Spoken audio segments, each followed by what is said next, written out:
Hello viewers, कैसे हैं आप सब। आई होप सब बढ़िया होंगे। Welcome to cash pharma. जैसा कि आप सबको पता ही होगा कि हम बी फार्मेसी 8th सेमेस्टर की सोशल एंड प्रिवेंटिव फार्मेसी पढ़ रहे हैं और आज का हमारा 7th लेक्चर रहने वाला है यूनिट 1 का। तो चलिए शुरू करते हैं। आपको पता ही होगा कि लास्ट लेक्चर में मीन्स लेक्चर 6 में हमने डिस्कस किया था अबाउट डिफरेंट न्यूट्रिएंट्स। मैंने कहा था कि 3 इंपॉर्टेंट न्यूट्रिएंट्स होते हैं हमारे डाइट में, that are proteins, vitamins and minerals. Last lecture में हमने 2 डिस्कस किए थे, that is proteins and vitamins. मैंने प्रोटीन्स में आपको बताया था कि बेसिकली प्रोटीन्स क्या होते हैं, हमारी बॉडी में इनका क्या काम रहता है और what are the different diseases due to the deficiency of proteins. और मैंने आपको पढ़ाया था विटामिन्स, डिफरेंट टाइप्स और we can say categories of vitamins including fat soluble vitamins and water soluble vitamins. और फैट सोल्युबल विटामिन्स में मैंने पढ़ाया था, फैट सोल्युबल विटामिन्स में 4 टाइप्स ऑफ विटामिन्स आते हैं, that is A, D, E and K. Vitamin A, vitamin D, vitamin E and vitamin K. फिर water soluble में मैंने बताया था vitamin C and vitamin B complex. B complex में 8 vitamins आते हैं। सबका एक एक करके मैंने फंक्शंस बताया था, डिफिशेंसीज बताई थी, डिजीज बताई थी जो अराइज होती है due to deficiency of particular vitamins, और उनके साइंटिफिक नेम्स मैंने बताए थे।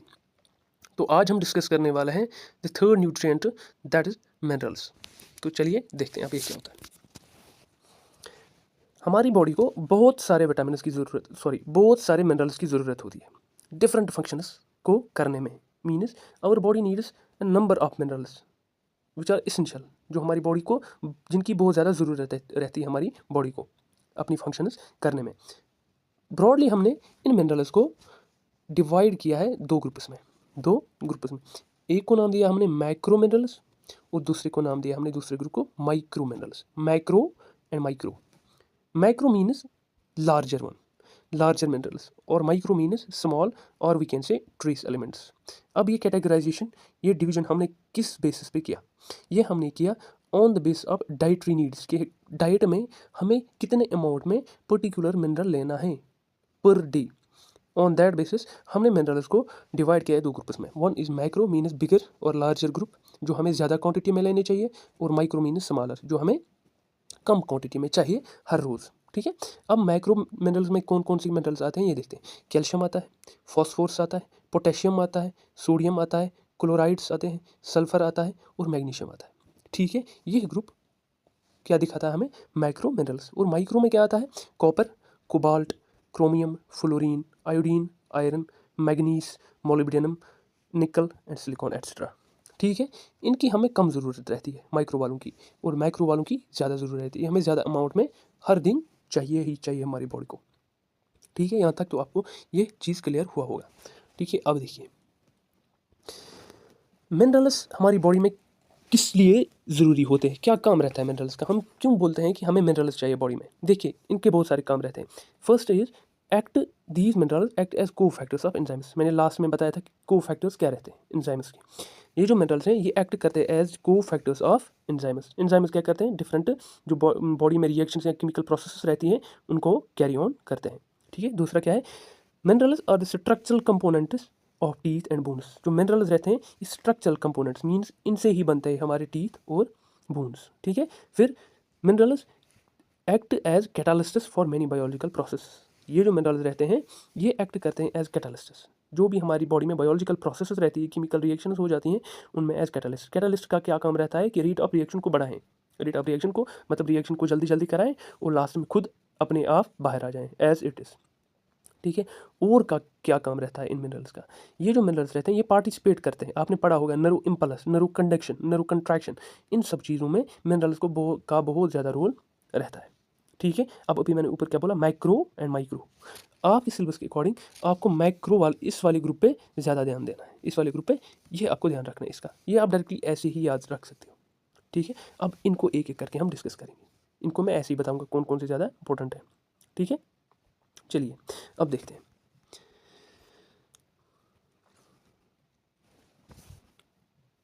सबसे पहला माइक्रो न्यूट्रिएंट और we can say micro mineral, that is calcium. आपका कैल्शियम एक माइक्रो। ठीक है।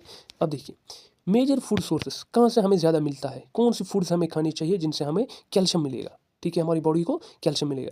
सबसे पहले योगर्ट, दही खाओ, चीज़ खाओ, मीन्स मिल्क प्रोडक्ट्स, ठीक है, मिल्क प्रोडक्ट्स उनमें ज़्यादा कैल्शियम। वैसे भी आमतौर पे हम कहते हैं घर में दूध पीने से कैल्शियम मिलेगा, आपकी हड्डियों को ज़्यादा मजबूती मिलेगी, आपके दांतों को ज़्यादा मजबूती मिलेगी। क्यों? क्योंकि दूध में कैल्शियम रहता है। Yogurt, cheese, these are the products of milk, okay. और ग्रीन लीफी वेजिटेबल्स, ठीक है, ग्रीन लीफी वेजिटेबल्स जैसे कि कोलाड्स है, साग टाइप कुछ, ठीक है, वेजिटेबल्स, ठीक है, मस्टर्ड ग्रीन्स, ठीक है, टर्निप ग्रीन्स, ये सब चीज़ें आप खाया करें। और सैल्मन फिश, इसमें भी कैल्शियम की मात्रा बहुत ज़्यादा रहती है और आपकी बॉडी को कैल्शियम प्रोवाइड करेगी। फिर फंक्शन क्या रहता है, खा तो लिया हमने, अब इसका क्या काम है। Calcium builds and maintains bones and teeth, ठीक है, ये क्या करता है, एक तो बनाता है और मेंटेन करके रखता है हमारी हड्डियों और हमारे दांतों को, ठीक है। और किस काम आता है हमारी बॉडी में, इन क्लॉटिंग ऑफ ब्लड, आपने पढ़ा ही होगा ब्लड कोगुलेशन। अगर एचएपी में नहीं पढ़ा तो डेफिनेटली आपने फार्माकोलॉजी में पढ़ा ही होगा, ठीक है। ब्लड क्लॉटिंग में ये बहुत ज़्यादा काम आता है। Influences transmission of NS across all cell membranes required in the neurotransmission, आपने पढ़ा होगा न्यूरो ट्रांसमिशन कैसे होता है। उसमें जो मिनरल्स रहते हैं पर्टिकुलरली कैल्शियम एंड सोडियम, उसका इनफ्लक्स एंड आउटफ्लक्स हो जाता है, उस वजह से फिर न्यूरो कंडक्शन होती है, ठीक है, उसमें इस कैल्शियम का काम होता है, ठीक है। अब अगर इस कैल्शियम की डिफिशियंसी हुई हमारी बॉडी में तो क्या होगा, रिकेट्स कॉज होगी। लास्ट लेक्चर में मैंने बोला रिकेट्स क्या होता है, ठीक है, एबनॉर्मल डेवलपमेंट ऑफ बोन्स होगी, ठीक है, हम्पड बोन्स होंगे, हम्पड बैक पर्टिकुलरली। और अब अगर टॉक्सिसिटी हुई कैल्शियम की, ज़्यादा मात्रा में हमारी बॉडी में चला गया, क्या होगा, कैल्सिफिकेशन ऑफ बोन्स होगी, कैल्सिफिकेशन ऑफ बोन्स, मतलब बोन्स में ज़्यादा कैल्शियम की मात्रा हो जाएगी, उनमें टॉक्सिसिटी हो जाएगी कैल्शियम की। कैल्सिफिकेशन ऑफ सॉफ्ट टिश्यूज़, जो हमारी बॉडी में सॉफ्ट टिश्यूज़ हैं उनसे उनमें कैल्सिफिकेशन होगी। हाइपर कैल्सीमिया, कैल्शियम का लेवल, कैल्शियम का काउंट हमारी बॉडी में ज़्यादा हो जाएगा, वोमिटिंग हो सकती है और lethargy mean dizziness type of feeling, ठीक है। फिर दूसरा है मैग्नीशियम और एक मिनरल। कौन से फूड सोर्स है जिनसे हमें मैग्नीशियम अच्छी मात्रा में मिलेगा हमारी बॉडी को, होल ग्रेन ब्रेड्स, ठीक है, और सीरियल्स, दालें, सब कुछ ये सब, ठीक है, टोफू, ग्रीन वेजिटेबल्स, लिग्यूमस, इन सब चीज़ों से हमारी बॉडी को मैग्नीशियम मिल सकता है। किस काम के लिए, किस काम के लिए हमें चाहिए, हमें अपने डाइट में मैग्नीशियम को इंक्लूड करना चाहिए। रिक्वायर्ड फॉर मेनी को एंजाइम ऑक्सीडेशन फॉस्फोराइलेशन रिएक्शंस, ठीक है, हमारी बॉडी में different type of oxidation reactions हो जाती है, oxidation phosphorylation type of reactions हो जाती है। आपने पढ़ा ही होगा अपने मेटाबॉलिज्म में, उसमें ये रिएक्शंस हो जाती है, तो उनमें एज को एंजाइम एक्ट करता है कौन, मैग्नीशियम, ठीक है। न्यूरो इम्पल्स ट्रांसमिशन में इसका काम होता है, मसल कंट्रैक्शन में इसका काम रहता है, ठीक है। ये सब चीज़ें आपने पढ़ी होगी पहले सेमेस्टर्स में, ये सब चीज़ें क्या होती, ठीक है। अब अगर डिफिशियंसी हुई तो क्या होगा, मसल ट्रमर्स होंगी, पढ़ा ही होगा आपने, ठीक है, और कन्वल्जन्स होंगी, इरिटेबिलिटी होगी, टेटेनी और हाइपोफ्लैक्सिया होगा, ठीक है यहाँ तक। अब अगर टॉक्सिसिटी हुई किसकी, मैग्नीशियम की, तो क्या होगा, डायरिया कॉज हो सकता है, और we can say transient hypocalcaemia हो सकता है, कैल्शियम की लेवल कम हो जाएगी इसकी वजह से, अगर ये इसकी टॉक्सिसिटी हुई। अब थर्ड वन है फॉस्फोरस। फॉस्फोरस कहाँ से मिलेगा हमारी बॉडी को, चीज़, ठीक है, और एग योक से, मीट से, पोल्ट्री से, फिश से, होल ग्रेन ब्रेड से, सीरियल से, ठीक है, इन सब चीज़ों से हमारी बॉडी को मिलेगा फॉस्फोरस। ये समझाने की ज़रूरत नहीं, आपको खुद समझ आ रही होंगी, ठीक है। अब क्या काम रहता है फॉस्फोरस का, क्या काम रहता है, builds and maintains bones, bones को और टीथ को बिल्ड और मेंटेन करने में हमें ये हेल्प करता है हमारी बॉडी को। और आपने पढ़ा होगा फॉस्फोरस, फॉस्फोरस का एक और इम्पॉर्टेंट रोल रहता है हमारी न्यूक्लिक एसिड में, डीएनए आरएनए, इन सब चीज़ों में इसका ज़्यादा रोल रहता है, किसका, फॉस्फोरस का, ठीक है। और क्या काम करता है इसको, ये एक्ट एज ए को एंजाइम इन, एज को enzyme function in energy metabolism, metabolism में एज को एंजाइम एक्ट करता है कौन, फॉस्फोरस, ठीक है। अब अगर डिफिशियंसी हुई तो क्या होगा, इसमें क्या होगा, अनयूजुअल इफेक्ट दिखाएगा। अगर इसकी डिफिशियंसी हुई तो अनयूजुअल इफेक्ट्स आएंगे इसके, किस पे, रेनल सिस्टम पे, मीन्स हमारी किडनीज पे, न्यूरोमस्कुलर सिस्टम पे, ठीक है, हमारे स्केलेटल सिस्टम पे, as well as blood chemistry जो हमारी होती है उसमें जो मिनरल का लेवल्स होते हैं उनमें इफेक्ट आ सकता है, बैड अनयूजुअल इफेक्ट आ सकते हैं, ठीक है। अब अगर इसकी टॉक्सिसिटी हुई क्या होगा, हाइपोकैल्सीमिया होगा, इसकी कैल्शियम की लेवल कम होगी, ठीक है। अब एक और है सोडियम, सोडियम हमारी बॉडी में एक इंपॉर्टेंट मिनरल है, ठीक है। कहाँ से मिलेगा, जो आप नमक खाते हो टेबल साल्ट, उससे सोडियम, उसमें सोडियम क्लोराइड होता है, मीन्स वो सोडियम क्लोराइड होता है और वहाँ से हमें सोडियम मिलता है, ठीक है। और बहुत सारे फ्रूट्स में भी प्रेजेंट होता है सोडियम, ठीक है। किस में, किस चीज़ में हमें सोडियम हेल्प करता है हमारी बॉडी को, हमारी बॉडी में आपने पढ़ा होगा एसिड बेस इक्विलिब्रियम होना चाहिए, एसिड बेस इक्विलिब्रियम होना चाहिए, इसको मेंटेन, इस इक्विलिब्रियम को मेंटेन करने में हमें सोडियम हेल्प करता है, ठीक है। और ऑस्मोटिक प्रेशर को मेंटेन करने में, जो हमारे बॉडी में फ्लूइड्स होते हैं उनमें ऑस्मोटिक प्रेशर होता है, आपने पढ़ा होगा ये, उसको मेंटेन करने में सोडियम का बहुत ज़्यादा रोल रहता है।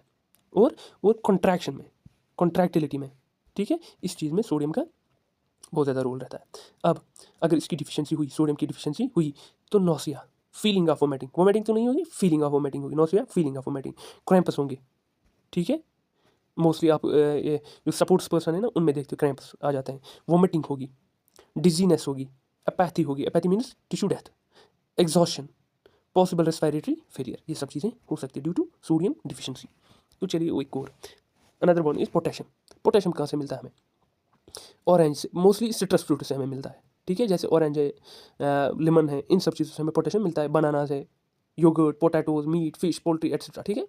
अब क्या काम है पोटेशियम का? एसिड बेस जो अभी मैं बोल रहा था, इक्विलिब्रियम को मेंटेन करने में, ऑस्मोटिक प्रेशर को मेंटेन करने में, ठीक है, मसल एक्टिविटी और मसल कंट्रैक्शन को मेंटेन करने में, ठीक है। डिफिशियंसी अगर हुई तो मसल वीकनेस आ सकती है, ठीक है। इंटेस्टाइनल टोन जो हमारा होता है उसको वो डिक्रीज हो जाएगा, ठीक है। We can say intestinal distension हो सकता है, कार्डिक इरिदमिया हो सकता है, ये पढ़ा होगा आपने, बहुत ही इंपॉर्टेंट रहता है फिफ्थ सेमेस्टर में, ठीक है। रेस्पिरेटरी फेलियर हो सकता है due to the deficiency of potassium. Iron, iron अब आपने पढ़ा ही होगा, बहुत ज़्यादा इंपॉर्टेंट मिनरल है। कहाँ से मिलता है? मीट से मिलता है, लेग्यूम्स से, लिवर से, सीरियल्स से, इन सब चीज़ों से, डार्क ग्रीन वेजिटेबल से, इन सब चीज़ों से आयरन हमें मिलता है। आपने पढ़ा ही होगा आयरन, आयरन की डिफिशियंसी जिसमें हो जाती है ना, आपने पढ़ा उसमें एनीमिया हो जाता है। एनीमिया क्या होता है? एनीमिया क्या होता है? एनीमिया आपने पढ़ा होगा कि आरबीसी में, RBC red blood cells, RBCs में अगर हीमोग्लोबिन का काउंट, हीमोग्लोबिन का अमाउंट कम हो जाए उसको कहते हैं एनीमिया, ठीक है, ठीक है। आरबीसीज या वी कैन से हीमोग्लोबिन का क्या काम रहता है? इसका ये काम रहता है कि ऑक्सीजन कैरी करता है, ठीक है, ब्लड में ऑक्सीजन कैरी करता है, ठीक है। आयरन किस चीज़ के लिए एसेंशियल रहता है? For the formation of haemoglobin, haemoglobin को बनाने के लिए, red pigment in our body blood, ठीक है। ऑक्सीजन ट्रांसपोर्ट में हमें हेल्प करता है, जो अभी मैं बोल रहा था। रेजिस्टेंस टू इन्फेक्शन, ठीक है, इंक्रीज रेजिस्टेंस टू इन्फेक्शन, मतलब अगर हमारी बॉडी में अच्छी मात्रा में आयरन प्रेजेंट होगा तो हमारा इम्यून सिस्टम स्ट्रॉन्ग रहेगा। Function as parts of enzymes involve in tissue respiration, इसमें ये हमें हेल्प कर सकता है। अब अगर डिफिशियंसी हुई क्या होगा? हाइपोक्रोमिक माइक्रोसाइटिक एनीमिया हो सकता है, याद रखता है, हाइपोक्रोमिक माइक्रोसाइटिक एनीमिया हो जाएगा। अब और माल एब्जॉर्प्शन, माल एब्जॉर्प्शन, इरेगुलर एब्जॉर्प्शन होगी, इरिटेबिलिटी होगी, एनोरेक्सिया होगा, लेथार्जी होगा, ठीक है, हमारी बॉडी में। अब अगर इसकी टॉक्सिसिटी हुई क्या होगा? हीमोक्रोमेटोसिस, हीमोसिडेरोसिस, ठीक है, ये सब चीज़ें हो सकती है due to toxicity of iron. अब जिंक, एक और इम्पॉर्टेंट मिनरल, किस में पाया जाता है? मीट, लिवर, एग यolk, ये सब चीज़ें, ठीक है। अब फंक्शन क्या है? जिंक का क्या फंक्शन है? ये एक्ट करता है as component of many enzymes, ठीक है, और इंसुलिन का एक कंपोनेंट रहता है कौन? जिंक। ज़्यादातर छोटे बच्चों में दिया जाता है, याद रखना, जिंक को ज़्यादा छोटे बच्चों में दिया जाता है। अब अगर डिफिशियंसी हुई क्या होगा? जो वोमड हीलिंग होगी ना, या वी कैन से क्लॉटिंग, ठीक है, वो कम हो जाएगी, क्लॉटिंग कम हो जाएगी, मीन्स ब्लीडिंग ज़्यादा हो सकती है। हाइपोगोनाडिज्म होगी, जो गुनड डेवलपमेंट होती है बच्चों में वो धीरे धीरे हो जाएगी, ठीक है। माइल्ड एनीमिया होगा, ठीक है, और हेयर लॉस भी हो सकता है, डायरिया भी हो सकता है, ग्रोथ फेलियर, ये सब चीज़ें हो सकती है किसमें? Due to the deficiency of zinc, ठीक है। अब एक और है फ्लोराइड। फ्लोराइड जो है ना, हमें फ्लोरिडेटेड वाटर से मिलता है, वो वाटर जिसमें फ्लोरीन ऐड किया गया हो, ठीक है। किस में हमें हेल्प करता है? हमें हेल्प करता है to protect teeth against tooth decay, tooth decay जो होता है ना, हमें टूथ डिके उसमें हेल्प करता है, उससे बचाता है हमारे टीथ को, ठीक है, और मिनिमाइज करता है बोन लॉस को, ठीक है, मीन्स हमारे टीथ और बोन्स को प्रिवेंट करता है, ठीक है। अब अगर इसकी डिफिशियंसी हुई तो क्या होगा? डेंटल कैरीज होगी, डेंटल कैरीज होंगी, ठीक है।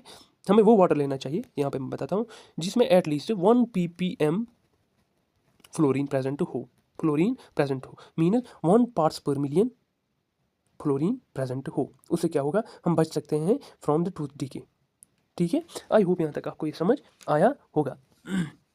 अब और क्या, फ्लोराइड भी आपने पढ़ा, आयोडीन भी पढ़ा, आयोडीन पढ़ा आपने, आयोडीन नहीं पढ़ा अभी, ठीक है, आयोडीन नहीं पढ़ा आपने, आयरन भी पढ़ा आपने। एक और इंपॉर्टेंट है आयोडीन, जो कि एक सेकेंड, जस्ट अ सेकेंड, यहाँ पे लिखा है, ठीक है, आयोडीन। देखिए आयोडीन का क्या काम रहता है, कहाँ से मिलता है? हमें सी फूड से मिलता है, आयोडाइज्ड साल्ट से मिलता है, मोस्टली साल्ट जो हम लेते हैं उससे हमें क्या मिलता है? आयोडीन मिलता है। क्या काम रहता है इसका? ठीक है, थायराइड हार्मोन्स जो होते हैं हमारे पास, हमारी बॉडी में जो थायराइड हार्मोन्स आपने पढ़े होंगे, T4 T3 पढ़े होंगे। T4 कहता है क्या होता है T4 रहता है थायरोक्सिन, आपने पढ़ा होगा। T3 क्या रहता है, ट्राई आयोडोथायरोनिन, ठीक है।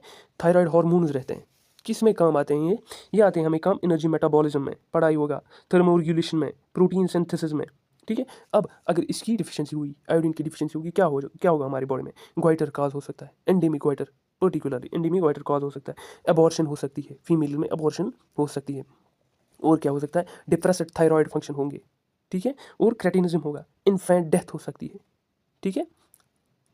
अब अगर टॉक्सिसिटी अगर हुई आयोडीन की, क्या होगा, थायराइड इनलार्जमेंट हो सकती है, थायराइड इनलार्जमेंट, जो थायराइड ग्लैंड हो सकता है ना, वो बढ़ सकता है ज़्यादा, ठीक है। अब एक और है क्लोराइड, सोडियम क्लोराइड से मिलता है, simple sodium chloride table salt से मिलता है, किसमें, एसिड बेस रेगुलेशन में हमें इक्विलिब्रियम मेंटेन करने में हमें हेल्प करता है, ठीक है। अगर ध्यान रखना, अगर कभी क्लोराइड हमें डिफिशिएंसी हुई ना, इसका मतलब ये हुआ कि हमें सोडियम की भी डिप्लीशन हो चुकी है, क्योंकि हमेशा साथ में ही रहते हैं ये दोनों, NaCl, ठीक है, Na3Al, सोडियम क्लोराइड, ठीक है। यहाँ तक आई होप यहाँ तक आप ये सारी चीज़ें समझ चुके होंगे।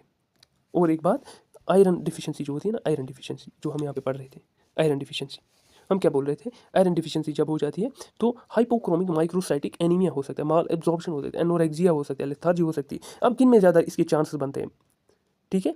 आयरन हमने बोला कि ब्लड में ज़्यादा रहता है, हीमोग्लोबिन में ज़्यादा रहता है, RBC में ज़्यादा रहता है, ठीक है, एक ही बात है, तीनों की तीनों बातें एक ही बात है। अब किस में ज़्यादा हो सकता है, जैसे कि ना कि इन्फेंट्स होते हैं, इन्फेंट्स में खून की कमी हो सकती है, मीनस आयरन की कमी हो सकती है, और जो प्रेग्नेंट वुमन होती है उनमें इसकी कमी हो सकती है, ठीक है। और किन में हो सकता है, जो कि मेंस्ट्रुअल साइकिल में फीमेल्स का ब्लड लॉस होता है, उनमें भी आयरन डिफिशिएंसी हो सकती है, मीन्स ब्लड की डिफिशिएंसी हो सकती है, ब्लड की कमी हो सकती है, ठीक है। आई होप यहाँ तक आप ये सारी चीज़ें आप समझ चुके होंगे। आज कुछ नहीं था, बस मैंने डिस्कस किया आज मिनरल्स क्या होते हैं, 2 groups of minerals, micro and micro minerals क्या रहते हैं, और डिफरेंट मैंने एक एक करके आपको मिनरल्स समझाया कि कैल्शियम की क्या कमी अगर हो जाए क्या हो जाता है हमारी बॉडी में, कहाँ से मिलता है हमें कैल्शियम, सब हर एक को एक एक करके मैंने डिस्कस किया यहाँ तक। आई होप आप ये सारी चीज़ें समझ चुके होंगे। और कहीं पे कोई भी कन्फ्यूजन रहा होगा तो प्लीज़ लेक्चर को एक बार फिर से रिपीट करके देखिए। अगर फिर भी कुछ रह रहा हो तो do tell me in the comment section, ताकि मुझे पता चले कि कहाँ पे ज़्यादा मुझे काम करना है, ठीक है। आज के लिए इतना ही। जाने से पहले do subscribe and share cash pharma, आपका चैनल है तो सब्सक्राइब करना तो बनता ही है। बाकी आज के लिए इतना काफ़ी है। Goodbye, be safe.